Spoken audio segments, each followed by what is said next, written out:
and welcome to our YouTube channel. My name is Stephanie and I'm the Marketing Promotions Manager here at Boulder Bookstore, and today I'm going to talk to you about three excellent mysteries that I've read recently. So the first one up is Everyone in My Family Has Killed Someone by Benjamin Stevenson.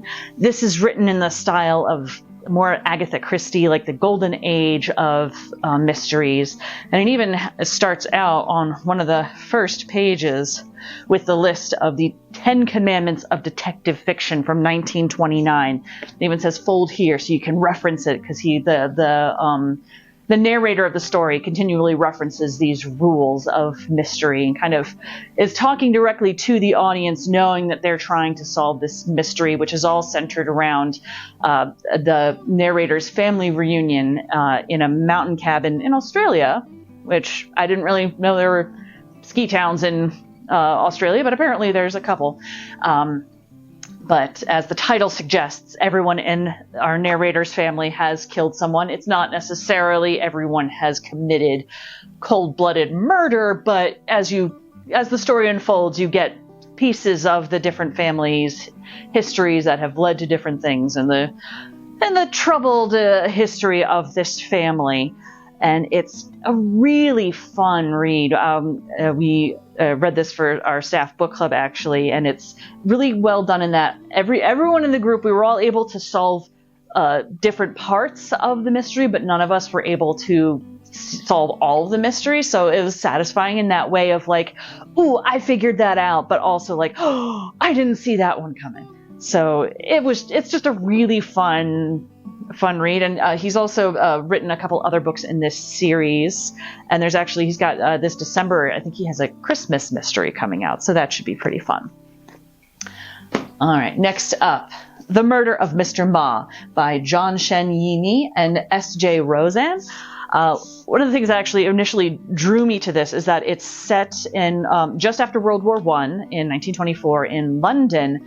And it centers around the Chinese community in London, and specifically some of the first murder victim, because, it's a mystery and a murder mystery, and there's a lot of murders that happen, but they're all centering on a group of Chinese laborers who worked in the trenches during World War I, which is a fairly unknown story in the West anyway, of how the British brought in a lot of Chinese laborers to dig trenches and do other work. And of course, they were told they weren't going to be on the front lines, but you know how things go. They often ended up and so they, a lot of them have, there are a lot of them who were killed and have all sorts of trauma. So it's the center of the story is around this Chinese community and some of these things that happened in World War I. But it's still a fun story, and this is more of a Sherlock Holmes and Watson story. So we're getting the story told by Lao She, is our Watson character, who's a writer telling us this story, and a judge has come from, he's Chinese originally, but he was actually in Geneva at the time, comes to London to investigate this murder of one of his comrades from World War I. So Judge D is our Sherlock character, and they make a really compelling duo. And you get to see London in the early 1920s, but also what the Chinese community looked like in London in that time period. So it's a fun story, like mysteries tend to be, but from a different perspective than we typically see in Western fiction. So another great one to try. And the last one, I have saved my favorite for last. This is The Tainted Cup by Robert Jackson Bennett. This is another Sherlock Watson style murder mystery, but it's set in a high fantasy world.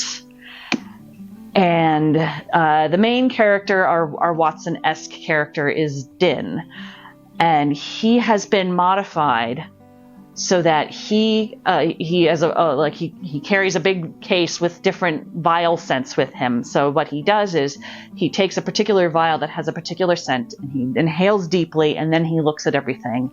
And now his memory is tied to this scent, so he can relate back exactly everything that he hears and sees and smells and reads. And the Sherlock character, Anna, is, as Sherlock characters should be, rather eccentric.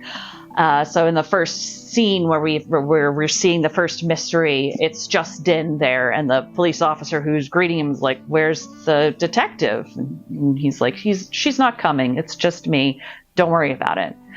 And that's when we learn about Din's ability. So he records everything, and then he goes back to her and tells her everything that he saw, because she doesn't leave her house. She stays in a house, and she even blindfolds herself to limit her other senses so that she can more closely concentrate on everything that she's being told. And she's a wild character to follow. She swears a lot. She harasses people. When you first meet her, when Din's walking up to her house, he discovers that she's basically trapped another officer in her house and has been interrogating him for hours about like the consistency of his poop and like it's so funny, and it's a really well constructed murder mystery, but also because it's a high fantasy world, the fantasy world is also very well constructed and interesting. So it's all the aspects of it are very well done,